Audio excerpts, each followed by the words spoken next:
మన Chiranjeevi vascular and multi speciality hospital దేశంలోనే best vascular and endovascular facilities and all multi speciality care.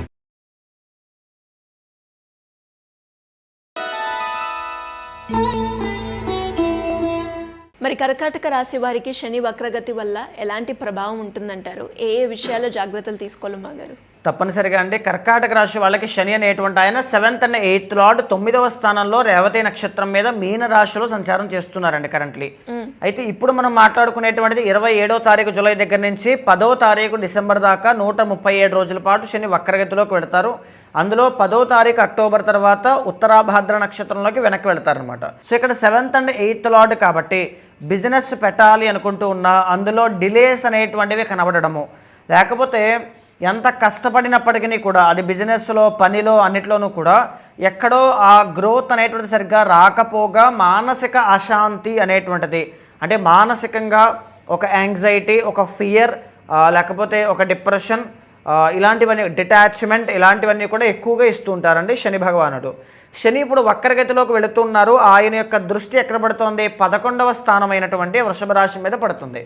So దీని మూలకంగా ఏం జరుగుతుంది అంటే డబ్బులు ఏదైనా రావాల్సినవి పెండింగ్ అమౌంట్స్ ఏవైనా ఉంటే అవన్నీ కూడా ఇంకా మరికొద్ది ఆలస్యం చేత తప్పనిసరిగా వస్తాయి అని చెప్పచ్చు. ఖచ్చితంగా డబ్బులు వచ్చేటువంటిది ఉంటుందండి, బట్ కొద్దిగా ఆలస్యం అయ్యే అవకాశాలు కనబడతాయి. అయితే పెళ్లి చేసుకోవాలి అనుకునేటువంటి వాళ్ళకి ఆ పెళ్లి అనేటువంటిది పోస్ట్ పోన్ అవ్వడము కానీ, లేకపోతే మెరిటల్ లైఫ్లో ఆల్రెడీ ఇబ్బందులు చూస్తున్న వాళ్ళకి అవి కాస్త ఈ 27వ తారీఖు జూలై తర్వాత నుంచి ఏదో ప్రోగ్రెషన్ కనపడినట్టుగా మళ్ళా పంచాయతీలు, లేకపోతే పెద్ద మనుషులు, సెటిల్మెంట్ అని ఇలాంటివి జరగడము, పూర్వం గతంలో జరిగినటువంటి మాటలు లేకపోతే గతంలో జరిగినటువంటి సంభాషణలు ఇలాంటివన్నీ బయటికి తీసుకురావడము. సో అవన్నీ కూడా ఈ యొక్క డిసెంబర్ 10వ తారీఖు లోపల ప్రొలాంగ్ అవుతూ ఎక్స్టెండ్ అవుతూ ఒక మానసిక అశాంతికి కారణం అవ్వడము. తర్వాత శని అనేటువంటి ఆయన వక్రగతిలో ఉన్నారు కాబట్టి ఎట్ లాస్ట్కి అంటే చూడండి, ఎక్కడ ఉత్తరాభాద్ర నక్షత్రం మీదకి ఎప్పుడు షిఫ్ట్ అవుతారు? ఆయన అక్టోబర్ 10వ తారీఖు తర్వాత షిఫ్ట్ అవుతారు. ఈ ఉత్తరాభాద్ర అనేటువంటిది శని యొక్క నక్షత్రం. సో అక్టోబర్ 10వ తారీఖు తరువాత మీకు ఏదైనా పాజిటివ్ గుడ్ న్యూస్ అనేటువంటివి వినవచ్చండి. ఈ లోపల జరిగేటువంటిది అంతా కూడా మెరిటల్ లైఫ్లో ఇబ్బంది పడేటువంటి వాళ్ళకి, మ్యారేజ్ చేసుకోవాలనుకునేటువంటి వాళ్ళకి కొద్దిగా ఇబ్బందులు అనేటువంటివి కనపడవచ్చు. సో ఆ విషయంలో కాస్త జాగ్రత్తగా ఉండాలండి. శని యొక్క 7వ దృష్టి అనేటువంటిది కన్యా రాశి మీద పడుతుంది, which is 3rd house from కర్కాటకము, క్యాన్సర్ దగ్గర నుంచి 3వ స్థానం. అంటే సిబ్లింగ్స్తో చిన్న చిన్న ఒడిదుడుకులు కానీ, తోబుట్టువులతో, అన్నదమ్ములతో, కొలీగ్స్తో, కజిన్స్తో, ఇక్కడ ఈ పనిచేసే వాతావరణం ఏదైతే ఉంటుందో, లేకపోతే మీరు వర్క్ అట్మాస్ఫియర్ ఏదైతే ఉంటుందో, స్మాల్ ట్రావెలింగ్స్ చేయడము కానీ ఇలాంటివన్నీ కూడా ఈ వర్క్ అట్మాస్ఫియర్తో చిన్న చిన్న విభేదాలు లాంటివి జరగవచ్చు.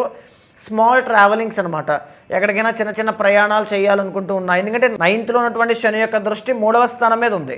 అంటే మీరు ఎక్కడికైనా ఫర్ ఎగ్జాంపుల్ ఒక స్పిరిచువల్ ట్రిప్స్ వేయాలనుకుంటూ ఉన్నారు, ఎక్కడికైనా బయటికి వెళ్ళాలనుకుంటూ ఉన్నారు, లేకపోతే ఏదైనా నేర్చుకోవడం కోసం వేరే ప్లేస్కి వెళ్ళాలనుకుంటూ ఉన్నారు, అవన్నీ కూడా ఈ 137 డేస్లో వర్కౌట్ అయ్యేటువంటి అవకాశాలు బలంగా కనబడుతున్నాయని చెప్పొచ్చండి. శని యొక్క 10వ దృష్టి అనేటువంటి ధనుస్సు రాశి మీద పడుతుంది, which is 6th house from cancer అండి. అంటే కర్కాటక రాశి నుంచి 6వ స్థానం. మీ డైలీ రొటీన్ ఏదైతే ఉంటుందో, మీరు నిత్యం చేసేటువంటి పని, ఉదయం నుంచి సాయంత్రం వరకు చేసేటువంటి పని, అది చాలా డిసిప్లిన్డ్గా, ఇంకా డెడికేటెడ్గా, చాలా కాన్సన్ట్రేషన్తో ముందుకు వెళ్ళడము.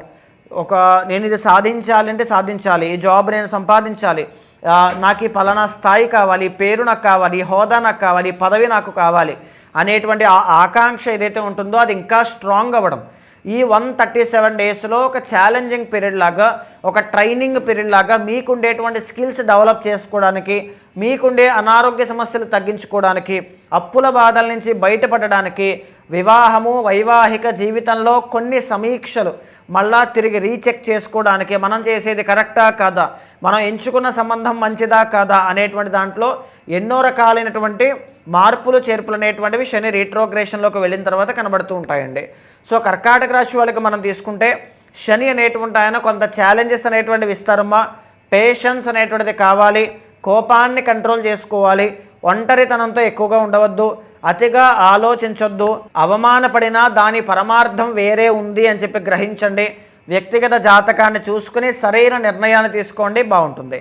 మీరు అన్నట్టుగానే ఇంకెవరైనా కూడా ఈ శని వక్రగతి వల్ల ఇబ్బంది పడుతున్నా, లేదు అంటే శని ప్రభావం వల్ల ఇబ్బంది పడుతున్నా, ఏ రాశి వాళ్ళైనా కూడా మిమ్మల్ని వచ్చి దానికి తగ్గట్టుగా పరిహారం చేసుకోవాలి అంటే ఎలా ఉంటుందంటారు? తప్పనిసరిగా అమ్మ, శని అనేటువంటి ప్లానెట్ ఎప్పుడైనా సరే ఒక అద్భుతమైనటువంటి రాజయోగాన్ని ఇస్తారని. వృషభ లగ్నానికి, తులా లగ్నానికి, మకర కుంభ లగ్నాలకి వీళ్ళకి అద్భుతమైన రాజయోగాన్ని ఇస్తారు. కానీ ఫలానా రాశికి ఇలా ఉంటుంది అని చెప్పేటువంటిది ఆ శని యొక్క ట్రాన్సిట్ ఏదైతే నడుస్తుందో దాని తాలూకు మీ యొక్క వ్యక్తిగత జాతకం కూడా దానికి సహకరిస్తే అద్భుతమైనటువంటి గ్రోత్ ఖచ్చితంగా 137 డేస్లో రీట్రోగ్రేషన్ వల్ల మీకు కలుగుతుందండి. అయితే ఈ శని అనేటువంటి ఆయన దానికి ఎంత బలం ఉందో మనం చెక్ చేయాలి. ఎందుకంటే రేవతి నక్షత్రం మీద ఇప్పుడు ఉన్నారు కాబట్టి. సో ఆ అష్టక వర్గము కానీ అన్నీ కూడా మీ వ్యక్తిగత జాతకం చూడాలి అనుకుంటే తప్పనిసరిగా మీకు కింద కనిపించే నెంబర్కి కాల్ చేస్తే మా వాళ్ళు మీకు పూర్తి వివరాలు అందిస్తారు.